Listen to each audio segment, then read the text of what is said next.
ആദ്യത്തെ പ്രാർത്ഥന ആർക്കെങ്കിലും ഒരാൾക്ക് ചെയ്യാമോ? ദാസന് കുഴപ്പമുണ്ടോ? ദാസ അൺമ്യൂട്ട് ചെയ്യുന്ന ദാസന് പ്രാർത്ഥിക്കാം.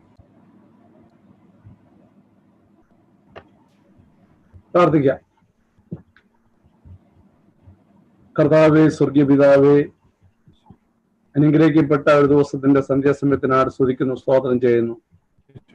വീണ്ടും കർത്താവേ, ദാനിയേൽ പ്രവചനവുമായിട്ട് ബന്ധപ്പെട്ട് ഞങ്ങൾ പഠിപ്പാനായിട്ട് ദിവസത്തിൽ കടന്നു വന്നിരിക്കുമ്പോൾ കർത്താവേ, ഇന്ന് സന്ധ്യാസമയം ഞങ്ങളെ പൂർണ്ണമായിട്ട് സമർപ്പിച്ച് പ്രാർത്ഥിക്കുന്നു. ജീവിക്കുന്ന കർത്താവിന്റെ സാക്ഷികളായി ജീവിപ്പാൻ തരുന്ന അവസരങ്ങൾക്കായിട്ട് സ്തോത്രം. ഈ ദിനം കർത്താവേ, ഞങ്ങൾ നിന്റെ നാമത്തിൽ ആശ്രയിച്ചുകൊണ്ട് ഈ ദിനങ്ങളൊക്കെ ഞങ്ങൾ പഠിക്കുമ്പോൾ കർത്താവിന്റെ വരവിനോട് ഞങ്ങൾ ഒരുക്കപ്പെട്ട ജീവൻ നയിപ്പാൻ ഞങ്ങളെ സഹായിക്കണമെന്ന് പ്രാർത്ഥിക്കുന്നു. രാത്രികാലം കർത്താവെ, തിരുവചനത്തിന്റെ മർമ്മങ്ങൾ നിന്റെ മകനെ വെളിപ്പെടുത്തി കൊടുത്ത് കർത്താവെ, അടിയങ്ങൾക്ക് വേണമെന്ന വചനം പറഞ്ഞിരുമാറാകണമെന്ന് പ്രാർത്ഥിക്കുന്നു. ഈ മീറ്റിംഗിൽ സംബന്ധിക്കുന്ന എല്ലാ മക്കൾക്കാട് സ്തോത്രം. കർത്താവെ, ദൈവനാമത്തിനായിട്ട് തുടർന്ന് ഞങ്ങളെ ജീവിപ്പാൻ ഈ ദേശത്തും തുടർന്ന ജീവിതയാത്രയിലും ഞങ്ങളെ സഹായിക്കണമെന്ന് പ്രാർത്ഥിക്കുന്നു. ദാനിയേലിനെ പോലെ കർത്താവെ, പ്രാർത്ഥന ജീവിതം നയിച്ചുകൊണ്ട് കർത്താവെ, ശദ്രക് മേശക് അബേദ്നെഗോവിനെ പോലെ കർത്താവിന് സാക്ഷ്യമുള്ളവരായി ജീവിച്ചതുപോലെ ജീവിപ്പാനുള്ള കൃപ ഞങ്ങൾക്ക് പെരുമാറാകണമെന്ന് പ്രാർത്ഥിക്കുന്നു. ദേശപ്പെട്ടെന്ന് ഏൽപ്പിച്ച് പ്രാർത്ഥിക്കുന്നു. പ്രത്യേകിച്ച് ലീഡിയെ നിർവഹിച്ചാലും കുടുംബമായിട്ട് ഓർത്ത് പ്രാർത്ഥിക്കുന്നു. കഴിഞ്ഞ ദിവസം ബൈബിൾ ക്ലാസ് എടുക്കാൻ കർത്താവ് ബലപ്പെടുത്തിയതിനാട് സ്തോത്രം. ഇന്ന് രാത്രികാലം കർത്താവ് കൂടി വന്ന എൻ്റെ മക്കൾക്കാട് സ്തോത്രം. ദൈവകൃപയെ പുതിയമാറാകണമെന്ന് പ്രാർത്ഥിക്കുന്നു. കർത്താവെ, പ്രത്യേകിച്ച് ഈ മീഡിയ നിന്റെ കരുത്തിൽ വെച്ച് പ്രാർത്ഥിക്കുന്നു. ഒരു തടസ്സവും ഒരു മുടക്കവും കൂടാതെ ഈ ശുശ്രൂഷ നിവർത്തിക്കപ്പെടുവാൻ ദൈവമെ സഹായിക്കണമെന്ന് പ്രാർത്ഥിക്കുന്നു. ആദ്യമുള്ള അവസാനം കർത്താവിന്റെ സാന്നിധ്യം കൂടെ ഇരിക്കണമെന്ന് പ്രാർത്ഥിക്കുന്നു. കർത്താവിന്റെ ദാസനെ അവർ ബലപ്പെടുത്തണമേ, ദൈവത്തെ പുതിയമാറാകണമെന്ന് പ്രാർത്ഥിക്കുന്നു. കേൾക്കുന്ന വചനത്തിനനുസരിച്ച് ഈ അന്ത്യകാലം ജീവിപ്പാൻ ഞങ്ങളെ സഹായിക്കുമാറാകണമെന്ന് പ്രാർത്ഥിക്കുന്നു. കർത്താവിന്റെ കരുത്തിൽ പൂർണ്ണമായിട്ട് സമർപ്പിക്കട്ടെ. കൃപയെ പുതിയമാറാകണമേ, എല്ലാം നന്മയ്ക്കാക്കി തീർക്കണമേ.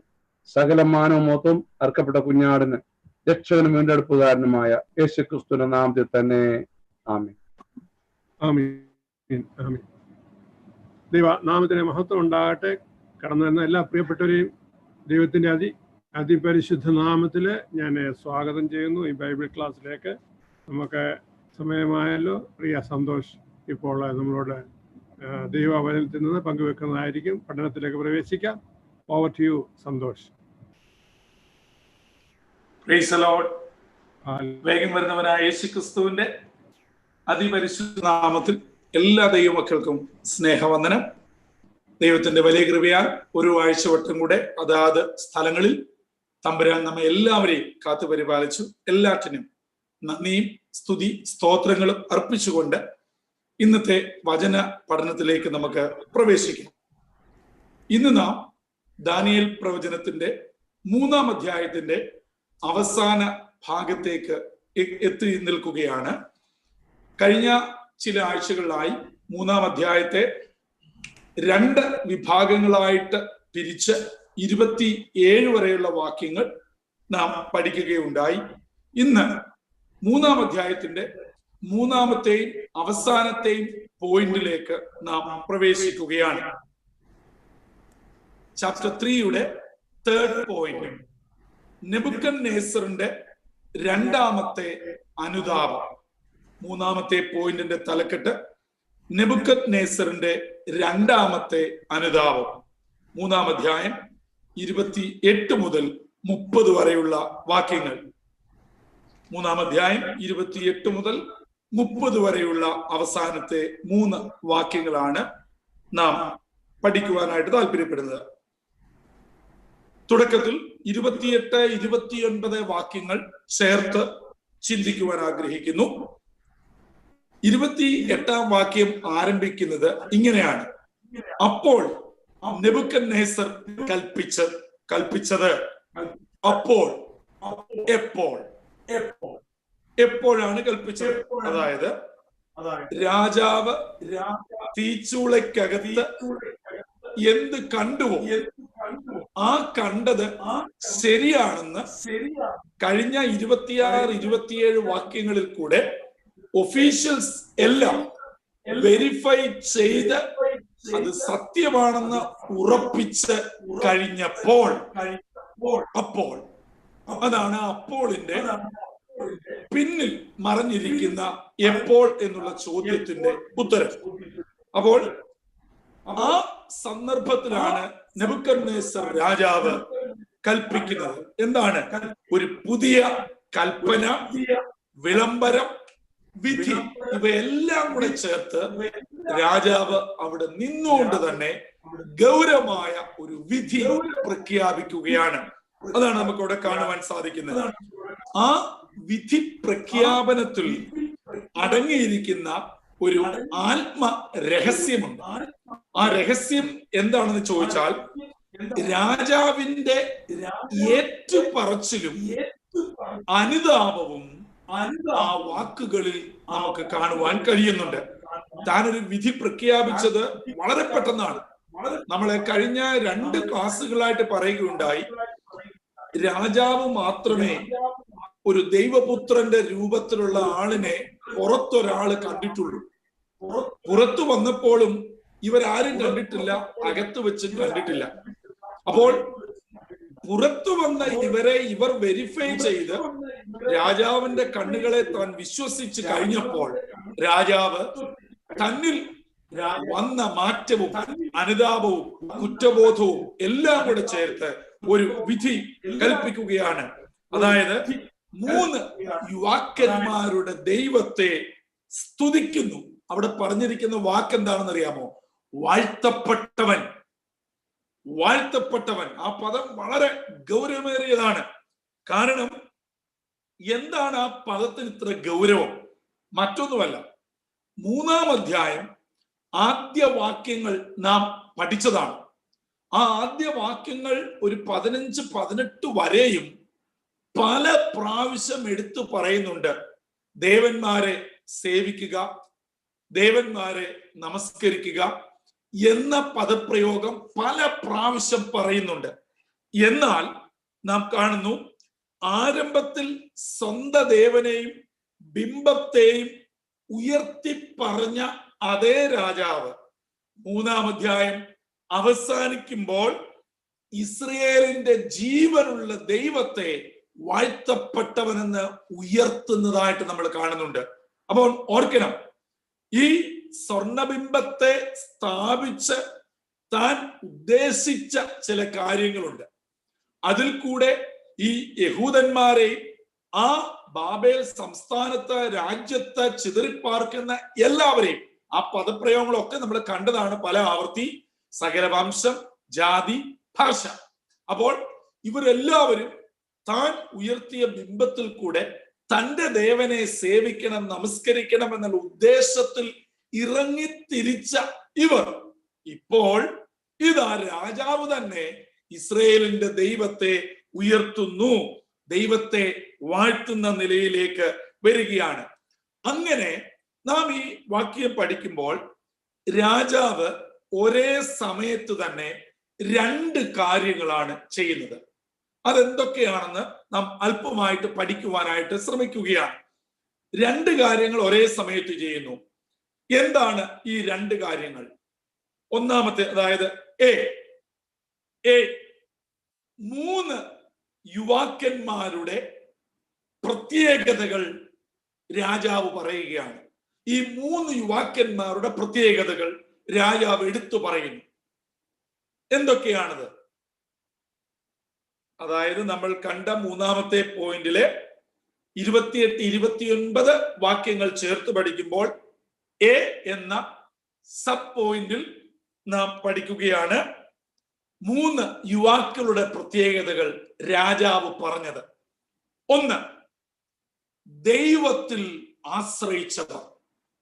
ഒരു ജാതീയ രാജാവ് വിളിച്ചു. ഞാൻ ഈ പറയുന്ന മുഴുവൻ ഈ വാക്യങ്ങൾ തന്നെയുണ്ട്.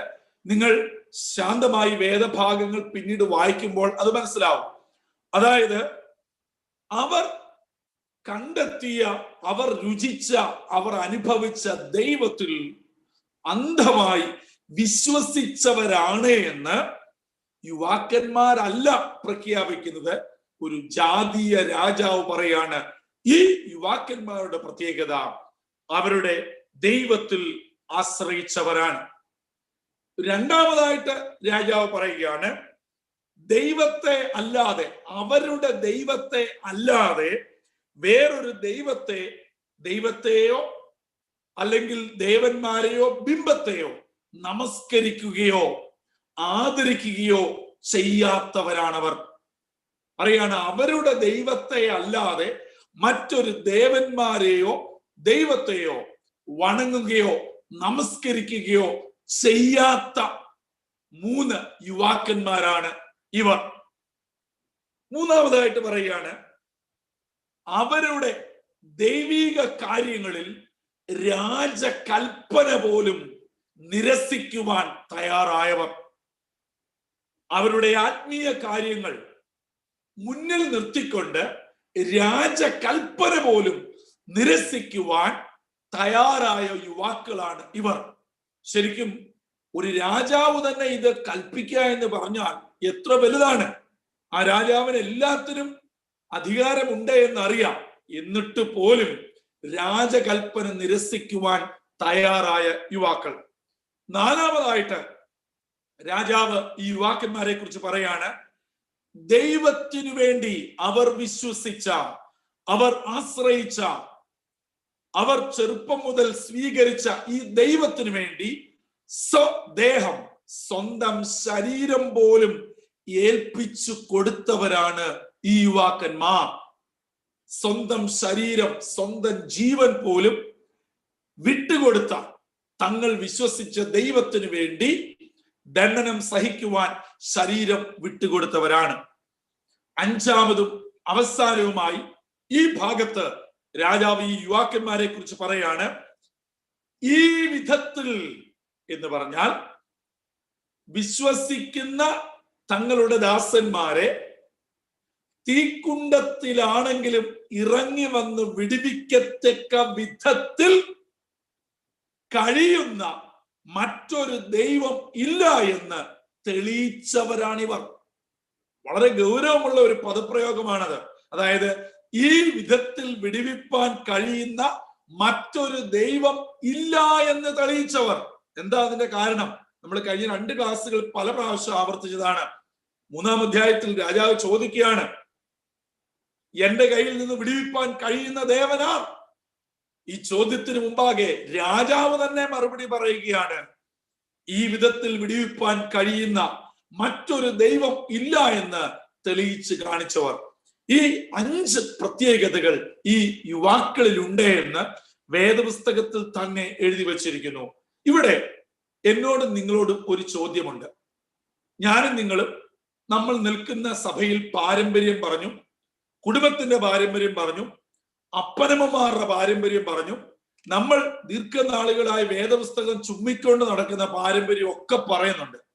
പക്ഷേ നമ്മൾ ഇത്രയും വർഷമായിട്ട് ഈ വേദപുസ്തകം ചുമ്മിക്കൊണ്ട് നടന്നിട്ട് ഒരു ജാതീയൻ പോട്ടെ, കൂട്ടത്തിലുള്ള ഒരാളെങ്കിലും ഇതിൽ ഒരെണ്ണം, ഒരു സാക്ഷ്യം നമ്മളെ കുറിച്ച് പറഞ്ഞിട്ടുണ്ട്? ഞാനിത് എന്നോടാ ചോദിക്കുന്നത്. അവരോട് ചോദ്യം ചോദിക്കുക, ഉത്തരം കണ്ടെത്തുക. നമുക്ക് പറയുന്ന ഉടനെ നമ്മൾ ഇല്ലാത്ത ഒരു പരിപാടി ബഹറിലുമില്ല, ലോകത്തെങ്ങുമില്ല. പക്ഷേ നമ്മളെ കുറിച്ചുള്ള സാക്ഷ്യം എവിടെയാ? ഒരു ജാതീയ രാജാവ് പ്രഖ്യാപിക്കുകയാണ്. അപ്പോൾ യുവാക്കന്മാരെ കുറിച്ചുള്ള 5 സാക്ഷ്യം, അവരുടെ 5 പ്രത്യേകതകൾ രാജാവ് പറയുകയാണ്. അതേ സമയത്ത് തന്നെ ഞാൻ പറഞ്ഞു, ഒരേ സമയത്ത് രാജാവ് 2 കാര്യങ്ങളാണ് പ്രഖ്യാപിക്കുന്നതെന്ന്. ഒന്നാമത്തേത് ഈ 3 യുവാക്കന്മാരെ കുറിച്ചുള്ള പ്രത്യേകതകൾ. 2 അഥവാ ബി, നമ്മൾ എ ആണ് കണ്ടത്. ബി, ഇസ്രായേലിന്റെ ദൈവത്തിന്റെ ശ്രേഷ്ഠത. 3 യുവാക്കന്മാരുടെ പ്രത്യേകതകൾ പറഞ്ഞു. ബി, ഇസ്രായേലിന്റെ ദൈവത്തിന്റെ ശ്രേഷ്ഠതയെ കുറിച്ച് രാജാവ് പ്രഖ്യാപിക്കുകയാണ്. എന്തൊക്കെയാണത്? 1, തങ്ങൾ ആശ്രയിക്കുന്ന തന്റെ ദാസന്മാരെ കരുതുന്ന ദൈവമാണ്. രാജാവ് തന്നെ ഈ ഭാഗങ്ങൾ, ഈ വാക്കുകൾ പോലും വേദപുസ്തകത്തിലുണ്ട്, ഞാനൊന്നും മാറ്റിയിട്ടില്ല. പറയുകയാണ്, തങ്ങൾ ആശ്രയിക്കുന്ന തന്റെ ദാസന്മാരെ കരുതുന്ന ഒരു ഇസ്രായേലിന്റെ ദൈവമാണ്. അതുകൊണ്ടാണ് പറഞ്ഞത് വാഴ്ത്തപ്പെട്ടവൻ. പറയുകയാണ് രാജാവ് ഒരേ സമയത്ത് ഈ 2 കൂട്ടരെയും ഒരുപോലെ സാക്ഷിക്കുകയാണ്. 2ാമത്തെ കാര്യം പറയുകയാണ്, സ്വദൂതനെ അയച്ച് വിടുവിക്കുന്ന ഒരു ദൈവം, സ്വദൂതനെ അയച്ച് വിടുവിക്കുന്ന ഒരു ദൈവം. കാരണം രാജാവ് വിശ്വസിച്ചിരിക്കുന്നതും അറിഞ്ഞിരിക്കുന്നതും അനുഭവിച്ചിരിക്കുന്നതും സ്വർണബിംബത്തെ ഉണ്ടാക്കുന്നു. അത് സ്വർണം കൊണ്ട് ഏറ്റവും വലിപ്പമുള്ള ബിംബങ്ങളെ ഉണ്ടാക്കും തോറും വിശ്വാസം വർദ്ധിച്ചു എന്നുള്ള ചിന്തയായിരുന്നു രാജാവിന്റെയും ഈ മൂഢജനങ്ങളുടെയും. പക്ഷേ ഒരു ബിംബവുമില്ലാതെ ഉള്ളിലെ വിശ്വാസം സ്വർഗത്തിലെ ദൈവം തന്റെ ദൂതനെ അയച്ച് വിടുവിക്കുന്ന നിലയിലേക്ക് എത്തിക്കുന്നു എന്ന് രാജാവ് സ്വന്തമായിട്ട് പ്രഖ്യാപിക്കുകയാണ്. അപ്പോൾ ഇസ്രായേലിന്റെ ദൈവത്തിന്റെ രണ്ടാമത്തെ ശ്രേഷ്ഠത രാജാവ് പറയാണ്, സ്വദൂതനെ അയച്ച് വിടുവിക്കുന്ന ഒരു ദൈവം. മൂന്നാമതായിട്ട് രാജാവ് പ്രഖ്യാപിക്കുകയാണ്, ഈ വിധത്തിൽ വിടുവിപ്പാൻ കഴിവുള്ള മറ്റൊരു ദൈവവുമില്ല. Price the Lord. ഒരു ജാതീയ രാജാവിന്റെ സാക്ഷ്യമാണ്, ഈ വിധത്തിൽ വിടുവിപ്പാൻ കഴിവുള്ള മറ്റൊരു ദൈവമില്ല. ഞാൻ വീണ്ടും ആവർത്തിക്കുകയാണ്, തുടക്ക ഭാഗങ്ങളിൽ രാജാവ് പലപ്പോഴും പറഞ്ഞു, വിളംബരക്കാരൻ പറഞ്ഞു, ഈ നിലയിൽ വിടുവിക്കുവാൻ കഴിയുന്ന ദേവനാര്, എന്റെ കയ്യിൽ നിന്ന് വിടുവിക്കുവാൻ കഴിയുന്ന ദേവനാര്. അതേ രാജാവ് 3-ാം അധ്യായം അവസാനം വന്നപ്പോൾ രാജാവ് സാക്ഷിക്കുകയാണ്, ഇസ്രയേലിന്റെ ദൈവത്തെ പോലെ ഈ നിലകളിൽ എന്ന് പറഞ്ഞാൽ തീച്ചൂളയ്ക്കകത്തും ഇറങ്ങി വിടുവിപ്പാൻ കഴിവുള്ള മറ്റൊരു ദൈവമില്ല എന്ന് തെളിയിച്ച ഒരു ദൈവമാണ്.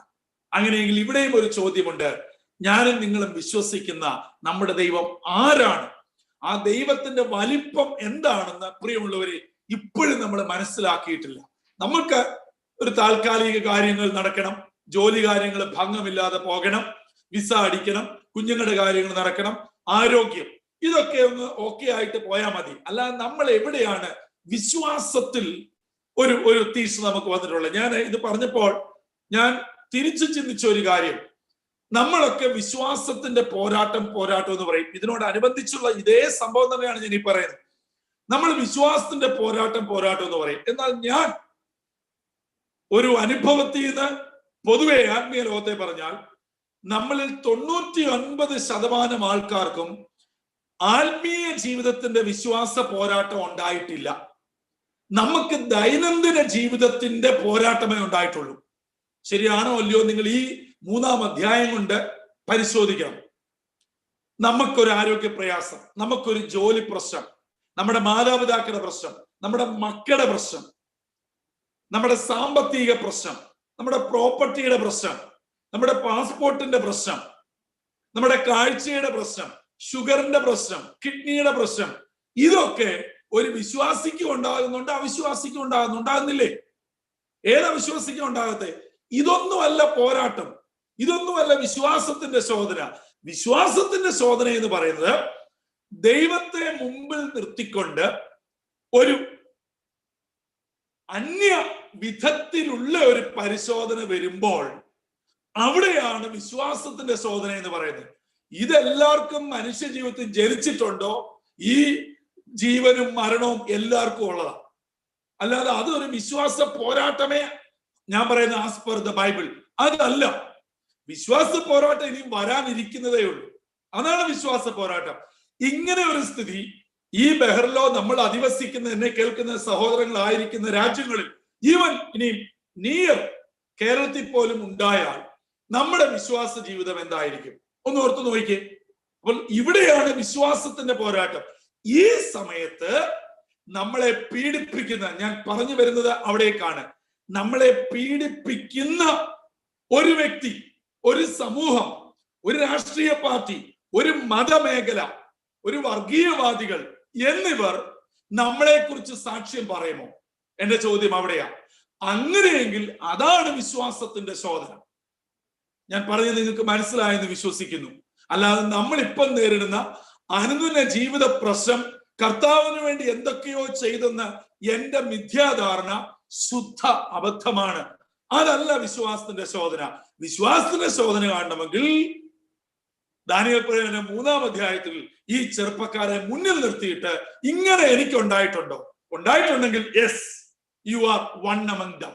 അല്ല എങ്കിൽ സോറി, അതൊരിക്കലും വിശ്വാസത്തിന്റെ ശോധനയല്ല. ഞാൻ പറഞ്ഞത് അങ്ങനെ ഒരു വിശ്വാസ ശോധനയെങ്കിൽ നമ്മളെ പീഡിപ്പിക്കുന്ന, ഞെരുക്കുവാൻ ശ്രമിക്കുന്ന ഒരു വ്യക്തിയോ ഒരു സമൂഹമോ പറയണം, യെസ്, ഇവന്റെ വിശ്വാസം, ഇവരെ കുറിച്ച് പറഞ്ഞ 5 പ്രത്യേകത.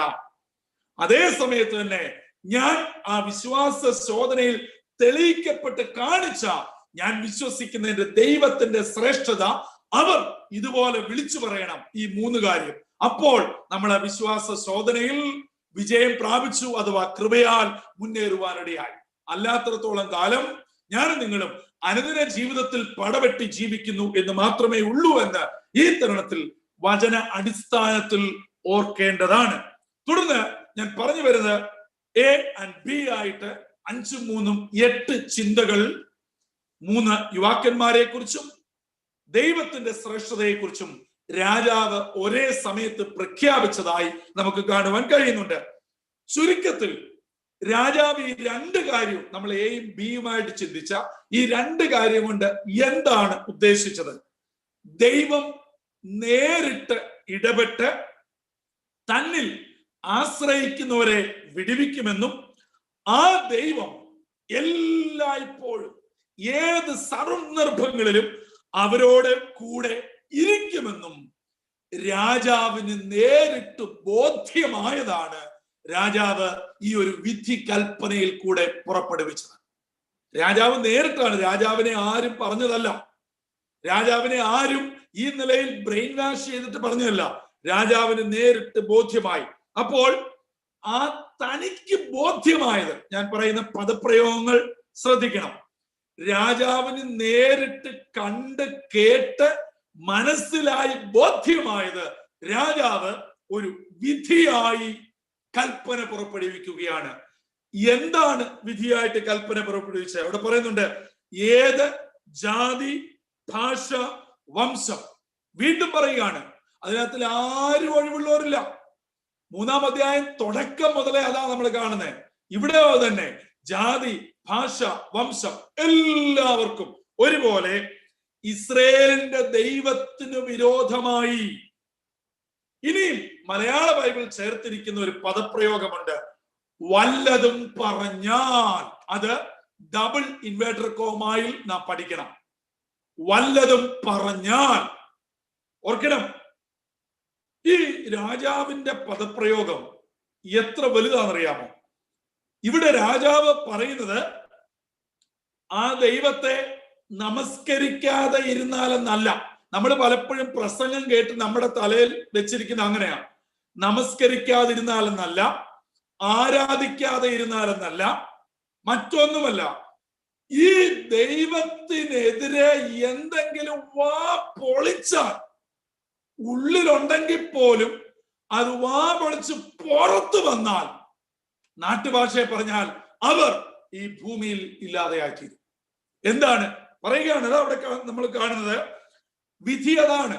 ഇസ്രയേലിന്റെ ദൈവത്തിന് വിരോധമായി വല്ലതും പറഞ്ഞാൽ, അപ്പൊ പിന്നെ ഒരപ്പീലുമില്ല. എന്തെങ്കിലും ചെയ്താൽ, ഓർത്തു നോക്കിയ, പറഞ്ഞാൽ എന്താ വരാൻ പോകുന്നതെന്ന് പറയുകയാണ്. അപ്പൊ പിന്നെ ചെയ്താലോ? അപ്പൊ ഇവിടെ ഓർക്കണം, യഹൂദ ബാലന്മാര് ചെയ്യുകയായിരുന്നു. അതാണ് ഇതിന്റെ തമ്മിലുള്ള അർത്ഥവ്യത്യാസം. യഹൂദ ബാലന്മാര് അല്ലെ യുവാക്കൾ ചെയ്യുകയായിരുന്നു. അവർ നമസ്കരിക്കത്തില്ല, അതിനെതിരെ റിബലായിട്ട് നിന്നു, അവർ ചെയ്യുകയായിരുന്നു. പക്ഷെ ഇവിടെ പറഞ്ഞാൽ ദൈവത്തിന്റെ പദ്ധതി എത്ര വലുതാണെന്ന് ദൈവമക്കൾ ആ അക്ഷരത്തിൽ കൂടെ മനസ്സിലാക്കേണ്ടത് ആവശ്യമാണ്. വിധി കൽപ്പിച്ചു. 2 വിധിയാണ് രാജാവ് പറഞ്ഞത്. 2 വിധി. അതായത് ഇസ്രയേലിന്റെ ദൈവത്തിന് വിരോധമായി വല്ലതും പറഞ്ഞാൽ ഒരു വിധി പറയുകയാണ്. ആ വിധിയിൽ 2 കാര്യങ്ങളാണ് അടങ്ങിയിരിക്കുന്നത്. ഒന്ന്, കഷണം കഷണമായി ശകലിക്കും. അതായത് പീസ് ആക്കുമെന്ന്. എപ്പോഴാ? വിരോധമായി വല്ലതും പറഞ്ഞാൽ, ചെയ്താലല്ല, പറഞ്ഞാൽ. ഒന്ന്, കഷണം കഷണമായി ശകലിക്കും. 2, വിധിയിലെ 2ാമത്തെ ഭാഗമാണ്, അവന്റെ ആ വ്യക്തിയുടെ വീട് കുപ്പക്കുന്നാക്കും. ഇല്ലായ്മ ചെയ്ത് കുപ്പക്കുന്നാക്കാന്ന് പറഞ്ഞാൽ ദുർഗന്ധം വമിപ്പിക്കുന്ന അവസ്ഥയിലോട്ട് ആക്കി തീർക്കും. അവനെ ഭൂമിയിൽ നിന്ന് തന്നെ ഇല്ലാതാക്കും.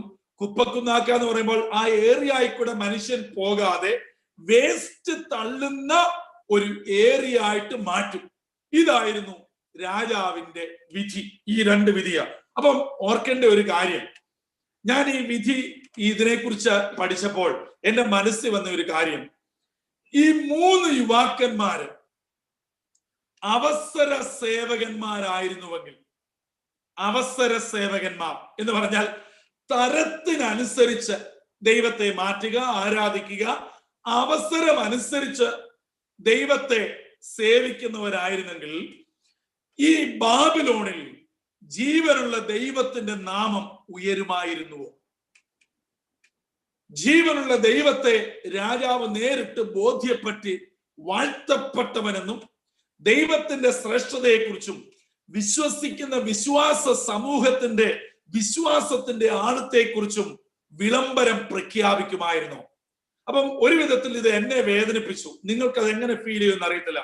പലപ്പോഴും എന്റെ ആത്മീയ ജീവിതത്തിന്റെ വിശ്വാസത്തിന്റെ നിലനിൽപ്പ് ശരിക്കും ശക്തമല്ലാത്തത് കൊണ്ടാണ് ദൈവനാമം നമ്മിൽ കൂടെ ഉയരാത്തത്. നമ്മൾ സാഹചര്യത്തിനനുസരിച്ച്, കാറ്റിനനുസരിച്ച് നെല്ല് തൂറ്റുന്നവരാണ്. അതല്ല നമുക്ക് വേണ്ടത്. നാം ദൈവത്തിന് വേണ്ടി നിലകൊള്ളേണ്ടവരാണ് എന്ന് ഓർമ്മിപ്പിക്കുകയാണ്. മാത്രമല്ല, ഈ സംഭവത്തിൽ കൂടെ നമ്മൾ പഠിക്കേണ്ട മറ്റൊരു കാര്യം കൂടെ ഈ തരുണത്തിൽ നമ്മൾ ചിന്തിക്കേണ്ടതായിട്ടുണ്ട്. അതായത് ദൈവമക്കൾക്കുണ്ടാകുന്ന പ്രശ്നവും അതിന്റെ പരിഹാരവും ഒരു ദൈവിക പദ്ധതിയും കൂടെയാണെന്ന് തെളിയിക്കുന്നതാണ്. അത് ഈ ഭാഗത്തിൽ കൂടെ, ഈ തീച്ചൂളയിൽ കൂടെ 5 കാര്യങ്ങൾ നിങ്ങളുമായിട്ട് പങ്കുവെക്കുവാൻ ഞാൻ ആഗ്രഹിക്കുകയാണ്. അതായത് ദൈവമക്കൾക്ക് നേരിടുന്ന പ്രശ്നങ്ങളും ആ പ്രശ്നത്തിൽ കൂടെ ദൈവം ഒരുക്കുന്ന പരിഹാരവും ദൈവിക പദ്ധതിയാണെന്ന് തെളിയിക്കപ്പെടുകയാണ് ഈ വിഷയത്തിൽ. എന്തൊക്കെയാണ് ഞാൻ വളരെ പെട്ടെന്ന് തീർക്കുവാനാണ് ആഗ്രഹിക്കുന്നത്. ഒന്നാമതായിട്ട് നമ്മൾ നോക്കിയാൽ ഈ തീച്ചൂള, ഈ പ്രശ്നം, ഈ 3-ാം അധ്യായത്തിലെ പ്രധാനപ്പെട്ട പ്രമേയം ഇതാണല്ലോ. അപ്പോൾ ഈ ഒരു വിഷയത്തിൽ കൂടെ മറ്റൊരു രാജ്യത്തും മറ്റൊരു പ്രത്യേക സാഹചര്യത്തിലും ദൈവജനത്തിന്റെ വിശ്വാസത്തിന്റെ ആഴം അളക്കുന്നതാണ് ഈ വിഷയം എന്ന് പറയുന്നത്. നിങ്ങൾക്ക് മനസ്സിലായെന്ന് വിശ്വസിക്കുന്നു. എന്ന് പറഞ്ഞാൽ ഒരു വിശ്വാസി എന്ന് പറയുന്ന ഒരു ദൈവ പൈതൽ ഈ ലോകത്തിന്റെ ഏത് കോണിൽ പോയാലും ആ അറിഞ്ഞ ദൈവത്തിന് വേണ്ടി നിലനിൽക്കുമോ ഇല്ലയോ എന്ന് തെളിയിക്കപ്പെടുന്നതാണ് നമുക്ക് നേരിടുന്ന പ്രശ്നങ്ങൾ. അതോ നാട്ടുഭാഷയെ പറഞ്ഞു കഴിഞ്ഞാൽ പാമ്പിനെ ചെല്ലുന്ന നാട്ടിൽ ചെല്ലുമ്പോൾ നടുമുറി തിന്ന് അവരോടുകൂടെ കൂടുന്ന ഒരുമാതിരി വഴികപ്പരുവത്തിലുള്ള ക്രിസ്തീയ ജീവിതമാണോ നമ്മളുടേത്? അപ്പൊ നമുക്ക് വരുന്ന പ്രശ്നങ്ങളിൽ ഞാനും നിങ്ങളും വിശ്വസിക്കുന്ന ദൈവത്തിൽ അടിയുറച്ച് നിൽക്കുമോ എന്ന് തെളിയിക്കപ്പെടുന്നതാണ് ഈ ഒരു പ്രശ്നം ഉണ്ടാവുക അഥവാ ദൈവമക്കൾ നേരിടുന്ന പരിശോധന. ഇതിന് ഒത്തിരി വേദപുസ്തക തെളിവുകളുണ്ട്. ഞാൻ അതിലോട്ട് പോയി ഒരു പ്രസംഗമായിട്ട് മാറ്റുവാൻ ആഗ്രഹിക്കുന്നില്ല. രണ്ടാമതായിട്ട് ഈ പ്രശ്നത്തിൽ കൂടെ കാണുവാൻ നമുക്ക് കഴിയുന്നത് ലഭിക്കപ്പെടുന്ന വിടുതൽ അഥവാ പ്രശ്ന പരിഹാരത്തിൽ കൂടെ വിടുവിക്കുന്ന ദൈവത്തിന്റെ കരുതൽ ദൈവമക്കളെ അറിയിക്കുക. അതായത് തങ്ങൾ വിശ്വസിച്ച് ഇറങ്ങിത്തിരിച്ച് വിശ്വാസത്തിന് വേണ്ടി പരിശോധനയിൽ നിലനിൽക്കുമ്പോൾ ആ ദൈവത്തിന്റെ കരുതൽ എത്ര വലുതാണെന്ന് ദൈവം തെളിയിച്ചു കൊടുക്കുന്നതും കൂടെയാണ് പ്രശ്നവും അതിന്റെ പരിഹാരവും. ഞാൻ അതിന് ഹെഡിങ് ആയിട്ട് പറഞ്ഞത് മറക്കരുത്. ദൈവമക്കൾക്ക് നേരിടുന്ന പ്രശ്നവും പ്രശ്നത്തിന്റെ പരിഹാരവും ദൈവത്തിന്റെ പദ്ധതിയാണ് എന്ന് ഈ വിഷയം തെളിയിക്കുകയാണ്. അപ്പോൾ ഇവിടെയും ഇത് തന്നെയാണ് രാജാവ് പ്രഖ്യാപിച്ചത്. മൂന്നാമതായിട്ട് നാം കാണുന്നത് അത്ഭുതകരമായ വിടുതൽ ഉണ്ടല്ലോ. ഞാൻ പറഞ്ഞു പ്രശ്നമുണ്ട്, പ്രശ്നത്തിന്റെ വിടുതലുമുണ്ട്. ആ വിടുതൽ മൂന്നാമത്തെ ചിന്തയിലോട്ട് വരുമ്പോൾ നമുക്ക് നേരിടുന്ന അല്ലെങ്കിൽ നമുക്ക് ഉണ്ടാവുന്ന പ്രശ്നങ്ങളിൽ ദൈവം വിടുതൽ തരുന്നത് കേവലം ഒരു പ്രശംസയ്ക്കുള്ളതും ഒരു സാക്ഷ്യത്തിനുള്ളതും മാത്രമല്ല. അതായത് നമ്മുടെ ശത്രുവിന്, നമ്മളെ പ്രശ്നത്തിലാക്കുന്നവർക്ക് കുറ്റബോധവും മാനസാന്തരവും ഒരു പുതിയ തീരുമാനവും എടുക്കാനുള്ള അവസരവും കൂടെ ആക്കി ദൈവം മാറ്റി ഉപയോഗിക്കും. അതല്ലേ ഇവിടെയും നടന്നത്. ഞാൻ പറഞ്ഞത് നിങ്ങൾക്ക് മനസ്സിലായെന്ന് വിശ്വസിക്കുന്നു. മൂന്നാമത്തെ ചിന്ത, നമ്മൾക്ക് ലഭിക്കപ്പെടുന്ന വിടുതൽ ഒരു അത്ഭുത വിടുതലായി ഒരു സാക്ഷ്യം പറഞ്ഞ് 4 പേരെ അറിയിക്കുന്നതിനേക്കാൾ ഉപരിയായി ദൈവം പദ്ധതി ഇടുന്നത് നമുക്കെതിരെ പ്രശ്നം ഉയർത്തിയ ആളിന് കുറ്റബോധവും മാനസാന്തരവും പുതിയ തീരുമാനവും എടുക്കത്തക്ക നിലയിലേക്ക് ദൈവം അവരെ മാറ്റിയെടുക്കുന്ന ഒരു ട്രാൻസ്ഫോർമേഷന്റെ അവസ്ഥയിലേക്ക് കൊണ്ടുവരും നമുക്ക് നേരിടുന്ന പ്രശ്നങ്ങൾ. അപ്പൊ നമ്മൾ എന്താ ചെയ്യേണ്ടത്? നമുക്ക് വരുന്ന പ്രശ്നമാണ് കൊണ്ട് കൂവിയിരിക്കാനല്ല, പ്രാർത്ഥിച്ച് നേരിടുമ്പോൾ അതിന്റെ പുറകിൽ ദൈവത്തിന്റെ പദ്ധതിയാണ് വിജയിക്കപ്പെടുന്നത്. 4ാമത്തെ ചിന്ത, നമുക്ക് നേരിടുന്ന പ്രശ്നങ്ങൾ ഈ 3ാം അധ്യായത്തിൽ നിന്നുകൊണ്ടാണ് ഞാൻ പറയുന്നത്. 4ാമത്തെ ചിന്ത, നമ്മുടെ ദൈവത്തോടുള്ള മറ്റുള്ളവരുടെ മനോഭാവം മാറ്റിയെടുക്കുന്നത് നമ്മുടെ പ്രശ്ന പരിഹാരത്തിൽ കൂടെയാണ്. അതായത് നാം വിളിക്കുന്ന ദൈവത്തോടുള്ള മറ്റുള്ളവരുടെ, അവിശ്വാസികളുടെ മനോഭാവം ദൈവം മാറ്റിയെടുക്കുന്നത് നമ്മൾക്കുണ്ടായ പ്രശ്നത്തിൽ കൂടെയും പ്രശ്നത്തിന്റെ പരിഹാരത്തിൽ കൂടെയുമാണ്. അല്ലെ, നമുക്കൊരു പ്രശ്നം വന്നിട്ട് വിടുതൽ കിട്ടി കൈയടിച്ച് 4 സ്തോത്രം പറയുക മാത്രമല്ല, മറ്റുള്ളവർക്ക് നമ്മുടെ ദൈവത്തോടുള്ള മനോഭാവം മാറണം. രാജാവിന് മാറിയില്ലേ? ജനത്തിന് മുഴുവനും മാറിയില്ലേ? സ്ഥിതി ആകെ മാറിയില്ലേ? എങ്ങനെയാ ഉണ്ടായത്? അവർ വീറോട് നിന്ന് വിടുതൽ പ്രാപിച്ചപ്പോൾ അവരുടെ ടോട്ടൽ ആറ്റിറ്റ്യൂഡ് മാറുവാനിടയായി. അതാണ് രാജാവ് പ്രഖ്യാപിച്ചത്, ഇസ്രയേലിന്റെ ദൈവത്തിനെതിരെ വല്ലതും പറഞ്ഞാൽ. ഓർക്കണം, അപ്പോൾ നമ്മൾക്കുണ്ടാകുന്ന പ്രശ്നങ്ങൾ ഈ അധ്യായത്തിൽ കൂടെ നമ്മളെ പഠിപ്പിക്കുന്നത് മറ്റുള്ളവർക്ക് ദൈവത്തോടുള്ള മനോഭാവം മാറ്റുവാനാണ്. അതുകൊണ്ടാണ് വേദപുസ്തകം പറയുന്നത്, മറ്റുള്ളവർ നമ്മുടെ പ്രശ്നത്തിൽ കൂടെ പലരും അത് കണ്ട് ഭയപ്പെട്ട് യഹോവയിൽ ആശ്രയിക്കുന്ന അവസ്ഥയിലേക്ക് എത്തിച്ചേരണം. 5ാമതും അവസാനമായിട്ടുള്ള ചിന്ത എന്ന് പറഞ്ഞു കഴിഞ്ഞാൽ ഇവിടെ നമുക്ക് കാണുവാൻ സാധിക്കുന്നത്, ബാബേൽ അടിമത്വത്തിൽ ഇസ്രയേൽ ജനത്തിന്റെ, അടിമത്വത്തിൽ കഴിയുന്ന ദൈവജനത്തിന്റെ വില അറിയിക്കുവാൻ ദൈവം ഈ പ്രശ്നവും പ്രശ്ന പരിഹാരവും ഉണ്ടാക്കുവാനിടയായി. അതായത് ഈ പ്രശ്നത്തിൽ കൂടെ ഇസ്രയേൽ ജനത്തിനോട് ഉള്ള ഒരു അടിമത്ത മനോഭാവത്തിൽ മറ്റുള്ളവർ ഇടപെട്ടുകൊണ്ടിരുന്ന അവസ്ഥയ്ക്ക് മാറ്റം വന്ന് ഇവരെ തൊടുന്നത്, ഇവരോട് ഇടപെടുന്നത് അല്പം സൂക്ഷിച്ചു വേണം എന്ന് ചിന്തിക്കുവാൻ ജനത്തിനിടയായി. ഇതിന് വേദപുസ്തകത്തിൽ ഒത്തിരി തെളിവുകളുണ്ട്. മിസ്രൈമിൽ നിന്ന് ഇസ്രയേൽ പുറപ്പെട്ടപ്പോൾ ഇസ്രയേലിനോടുള്ള ഭയം അവരിലുണ്ടായിരുന്നു. എസ്തേറിന്റെ പുസ്തകം പഠിക്കുമ്പോഴും അത് തന്നെയാണ്, അവരെ കുറിച്ചുള്ള ഭയം അവർക്കുണ്ടായിരുന്നു. അപ്പോൾ ദൈവ പൈതലിനെ കുറിച്ചുള്ള വില സ്വർഗം മാറ്റിയെടുക്കുവാൻ ചില പ്രശ്നങ്ങൾ തരും.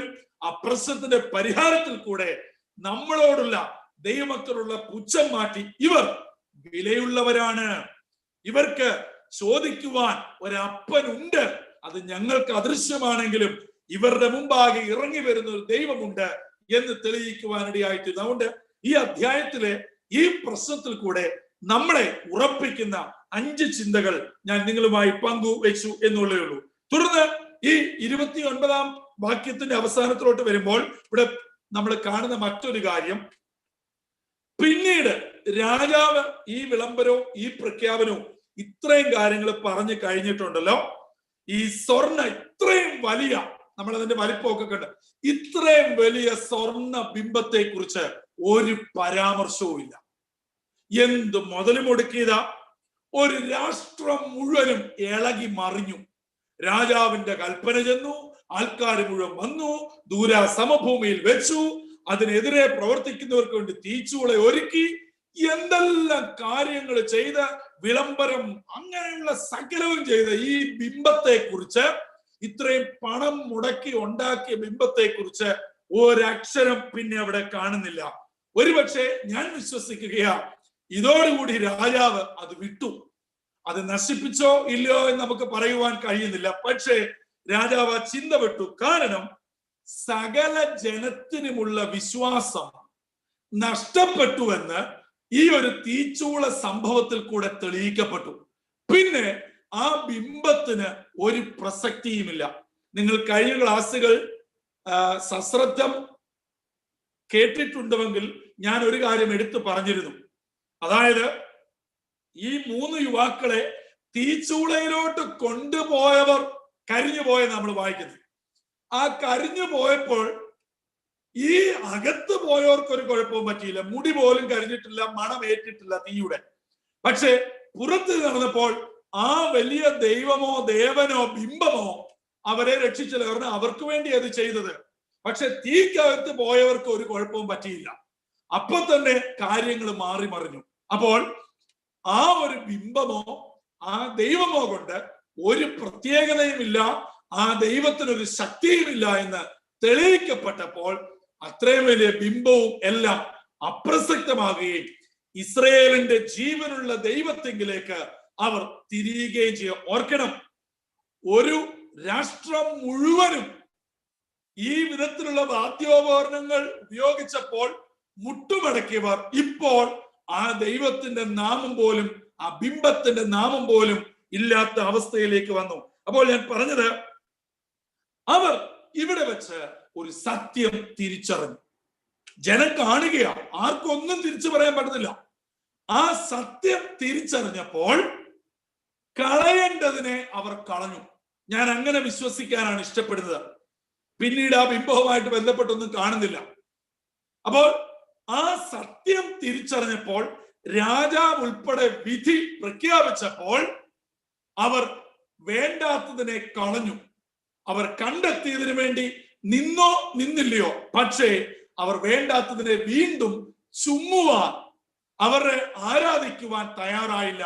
അതിനെ ദൂര സമഭൂമിയിൽ ഒഴിവാക്കി പോയി. നമ്മൾ ഓർക്കേണ്ട ഒരു കാര്യം, ഇവിടെ ഞാനൊരു മർമ്മവും കൂടെ അവസാനം പറഞ്ഞ് അവസാനിപ്പിക്കുവാണ് ഈ ഭാഗം. അതായത് നമ്മൾ 1-ാം വാക്യം പഠിച്ചപ്പോഴേ കണ്ടു ദൂര സമഭൂമി. അന്ന് അതിനെക്കുറിച്ച് ഞാൻ പല വിശദീകരണങ്ങൾ നൽകിയിരുന്നു. ദൂര സമഭൂമിയിൽ വെച്ചത് ഒറ്റപ്പെട്ട സ്ഥലം, അതുപോലെ തന്നെ ജനപ്പാർപ്പില്ലാത്ത സ്ഥലം, കെട്ടിടങ്ങളില്ലാത്ത സ്ഥലം, ഇങ്ങനെയുള്ള സ്ഥലങ്ങളിലേക്ക് ഞാൻ മാറ്റി പറഞ്ഞിരുന്നു. ഇവിടെ ദൈവത്തിന് വലിയൊരു പദ്ധതിയുണ്ട്. അത് ഞാൻ ഈ ഭാഗത്തേക്ക് പറയുന്നതിന് വേണ്ടി മാറ്റി വെച്ചിരുന്നതാണ്. കാരണം ഇവർ ഇവിടെ സത്യദൈവത്തിന്റെ ശക്തി തിരിച്ചറിഞ്ഞു, ഈ ബിംബത്തെ വിട്ടും കളഞ്ഞു. പക്ഷേ ഇത് ദൂര സമഭൂമിയിലായതുകൊണ്ട് പിന്നീട് ജനം അങ്ങോട്ട് വരാൻ മടിക്കും. കാരണം മരുഭൂമിയിൽ പോയിട്ട് പ്രത്യേകിച്ച് കാര്യമൊന്നുമില്ല. മനസ്സിലായോ?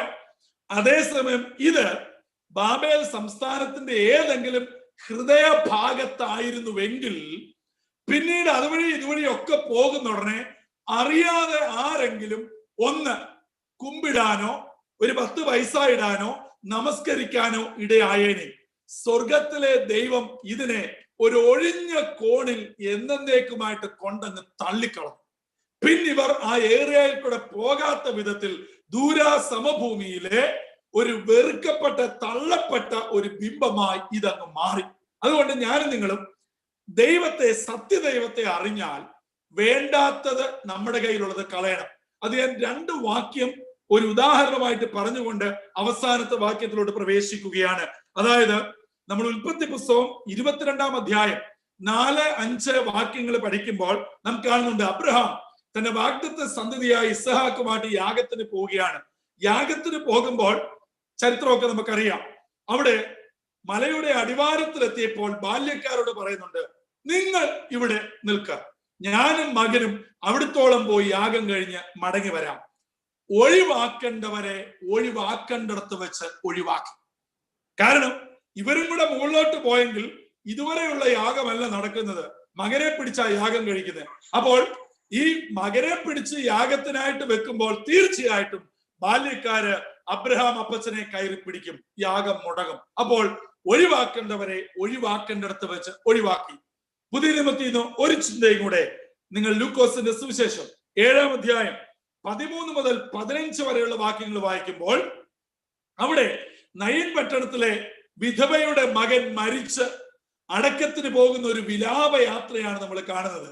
അവിടെ നാം കാണുന്നുണ്ട്, അമ്മയുടെ കരച്ചിൽ കണ്ട് മനസ്സലിഞ്ഞ് യേശു അടുക്ക വന്നു, മഞ്ചത്തെ തൊട്ടു, മഞ്ചം ചുമക്കുന്നവർ നിന്നു. എന്നിട്ടോ യേശു ആ പൈതലിനെ ജീവനോട് തിരിച്ച് അമ്മയ്ക്ക് ഏൽപ്പിച്ചു കൊടുത്തു. അവിടെ നമ്മൾ പിന്നീട് ആ മഞ്ചലും കൊണ്ട് നടന്നതായിട്ട് കാണുന്നില്ല. കാരണം അവരും യേശുവിനോട് ചേർന്ന് കർത്താവിനെ സാക്ഷിച്ചെന്ന ഞാനും നിങ്ങളും സത്യം തിരിച്ചറിഞ്ഞിട്ട് ഇപ്പോഴും ചില മഞ്ചലുകൾ ചുമ്മുന്നുണ്ട്. ഈ മഞ്ചലുകളോട് വിട പറയണം. ജാതീയ രാജാവായ നെബൂഖദ്നേസർ പിന്നീട് ആ ബിംബത്തിന്റെ പുറകാലെ പോയതായിട്ട് നാം കാണുന്നില്ല. കണ്ടറിഞ്ഞ സത്യത്തിന് വേണ്ടി നിലകൊള്ളുന്നതാണ് ഒരു യഥാർത്ഥ വിശ്വാസിക്ക് യോഗ്യമായത്. ഇനി നാം 30-ാമത്തെയും 3-ാം അധ്യായത്തിന്റെ അവസാനത്തെ വാക്യത്തിലേക്ക് പ്രവേശിക്കുകയാണ്. 30-ാമത്തെ വാക്യം. ഇവിടെ ഇസ്രായേലിന്റെ ദൈവത്തെ നിന്ദിച്ച് അന്യബിംബത്തെയും ദൈവത്തെയും നമസ്കരിക്കുവാൻ പദ്ധതിയിട്ട അതേ രാജാവ് ഇസ്രായേലിന്റെ ദൈവത്തെ ഉയർത്തുകയും ദാസന്മാരെ മാനിക്കുകയും സ്ഥാനക്കയറ്റം നൽകി ആദരിക്കുകയും ചെയ്യുകയാണ്. ഓ, എത്ര വ്യത്യസ്തമായ ഒരു കാഴ്ചപ്പാടാണ്. 3-ാം അധ്യായം 1-ാം വാക്യം മുതൽ ഇതാ മറ്റൊരു ദൈവത്തെ ആരാധിക്കുവാൻ പ്രേരിപ്പിക്കുകയും ആ ദൈവത്തെ ആരാധിച്ചില്ല എങ്കിൽ, വീണ് നമസ്കരിച്ചില്ല എങ്കിൽ കൊല്ലുവാനുള്ള, തീച്ചൂളയിൽ ദഹിപ്പിക്കുവാനുള്ള പദ്ധതിയിട്ട അതേ രാജാവ് ആ അധ്യായത്തിന്റെ അവസാന വാക്യം വരുമ്പോൾ ആ ദാസന്മാരെ മാനിക്കുകയും ആ ദൈവത്തെ വാഴ്ത്തുകയും ആ ദാസന്മാരെ സ്ഥാനക്കയറ്റം നൽകി അനുഗ്രഹിക്കുകയും ചെയ്യുന്നു. ഇതാണ് നാം അവിടെ കാണുന്നത്. അതായത് യഥാർത്ഥ ദൈവത്തെ തെളിയിച്ചവർക്ക് അർഹമായ സ്ഥാനം നൽകി രാജാവ് അവരെ മാനിച്ചു. അപ്പോൾ നമുക്ക് പലപ്പോഴും അർഹമായ പലതും ലഭിക്കാത്തതിന്റെ കാരണം ഈ യഥാർത്ഥ ദൈവത്തെ വേണ്ടവണ്ണം തെളിയിക്കാത്തത് കൊണ്ടാണ്.